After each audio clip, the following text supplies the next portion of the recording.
जेठानी ससुराल पर भारी। मधुलिका के दो बेटे होते हैं, बड़ा बेटा निहार और छोटा बेटा रूपम।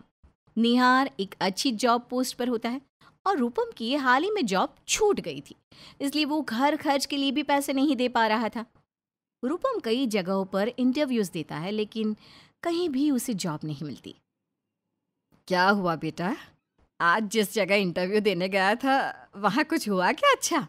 नहीं माँ, वहाँ पर भी काफ़ी इश्यूज हैं। उन्हें मेरे से भी ज़्यादा एक्सपीरियंस्ड एम्प्लॉय की ज़रूरत है। पता नहीं माँ क्या होगा अब। अरे टेंशन ना ले बेटा, माता रानी सब ठीक कर देंगी। रूपम के दो बच्चे होते हैं, चिंटू और चिंकी। अब उन दोनों की फीस भरने के लिए उसके पास पैसे नहीं होते, इसलिए वो निहार से पैसों की मदद मांगने जाता है। निहार भाई, वो चिंटू और चिंकी की स्कूल की फ़ीस बनी है, वरना उन दोनों को एग्ज़ाम में बैठने नहीं देंगे। प्लीज़ अगर आप पैसों की मदद कर देते तो।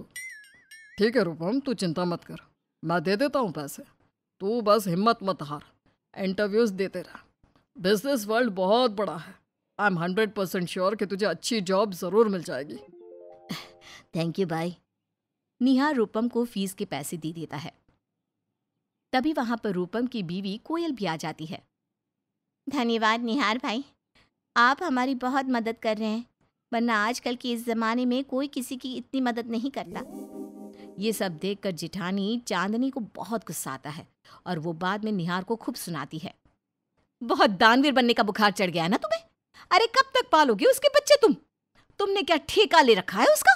है 2 हफ्तों से 1 रुपया तक नहीं दिया उसने घर में। 2 बच्चे और एक बीवी को लेकर आराम से रह रहा है। चांदनी, अगर हम उनकी जगह होते तो वो भी हमारी मदद ही करते। हमें इस वक्त उनकी मदद करनी होगी, आखिर वो मेरा छोटा भाई है। छोटा भाई है तो इसका मतलब ये है कि तुम उसके बीवी बच्चों को भी संभालोगे? हैं? दिमाग खराब करके रख दिया है। निहार चांदनी की बातों को अनसुनी कर देता है और चांदनी चिल्लाती रहती है।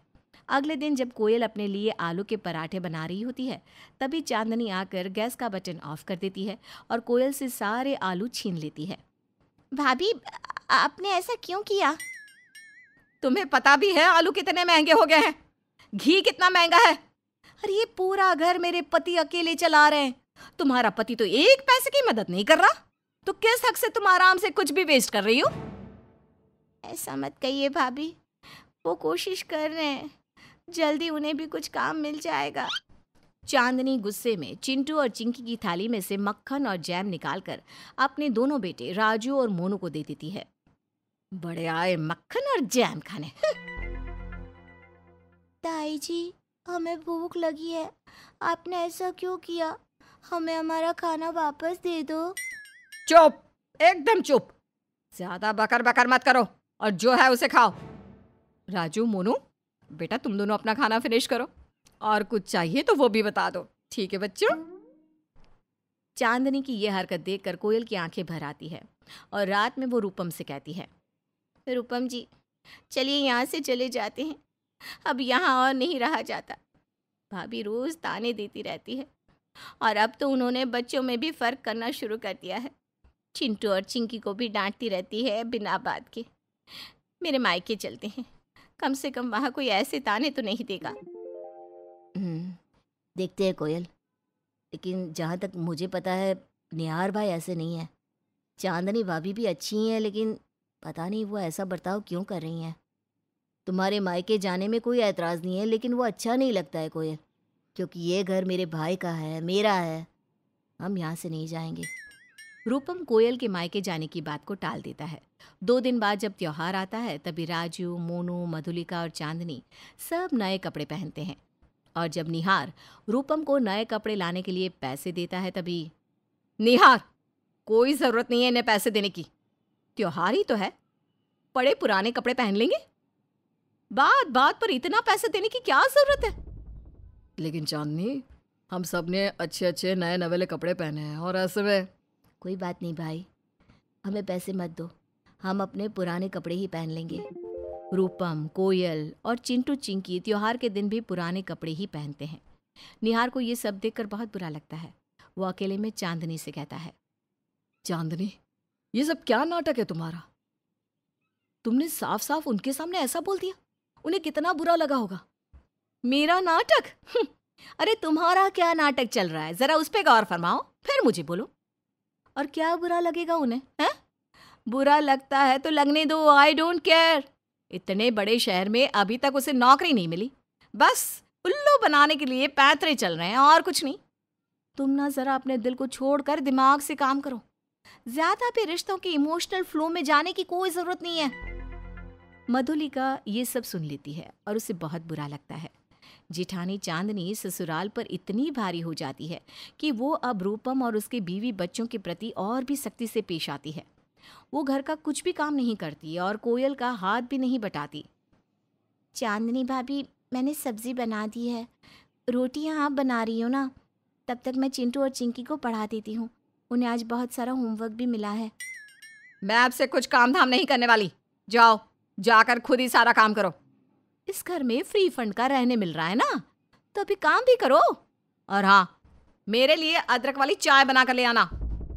लेकिन भाभी आप जस्ट शट योर माउथ। लेकिन वेकिन मत करती बैठो, जाओ चुपचाप जाकर काम करो। फुकट का खाते हैं, ऊपर से इन्हें आराम वाली जिंदगी भी चाहिए। मेरे पति को तो बस फ्री की एटीएम मशीन समझ रखा है। एहसान मन तो रत्ती भर के भी नहीं है।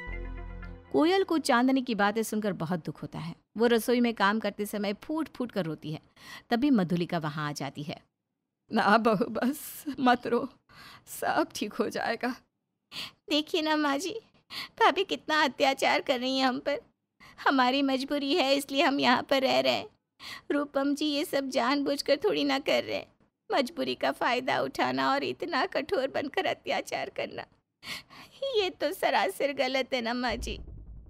मधुलिका कोयल को गले से लगाती है और उसे सांत्वना देती है। अगले दिन राजू और मोनू चिंटू और चिंकी से अपने सारे खिलौने छीनने लगते हैं और आपस में झगड़ा करने लगते हैं। ये हमारे खिलौने हैं, हमारे पापा ने लाए हैं, दे दो हमें हमारे खिलौने। नहीं, ये हमारे खिलौने हैं। मोनू, राजू, छोड़ो हमारे खिलौने। तुम छोड़ो, तुम्हारे पापा ने नहीं खरीदे हैं। बच्चों के झगड़े की आवाज सुनकर चांदनी वहां चली आती है। क्या हुआ राजू मोनू, तुम दोनों अपने छोटे भाई बहन से क्यों लड़ रहे हो? मम्मी आपी ने कहा था ना कि हमारे पापा ही सारा घर का खर्चा उठा रहे हैं, तो ये सारे खिलौने भी हमारे ही हुए ना। चाचू तो एक पैसा भी नहीं दे रहे ना, तो इन दोनों का इन खिलौनों पर कोई हक नहीं बनता। हे भगवान, हम बड़ों के झगड़ों में इन बच्चों पर कितना बुरा असर हो रहा है। ये सब तो अच्छा नहीं है, मुझे ये सब रोकना होगा। तू सच में कितना गलत कर रही है चांदनी।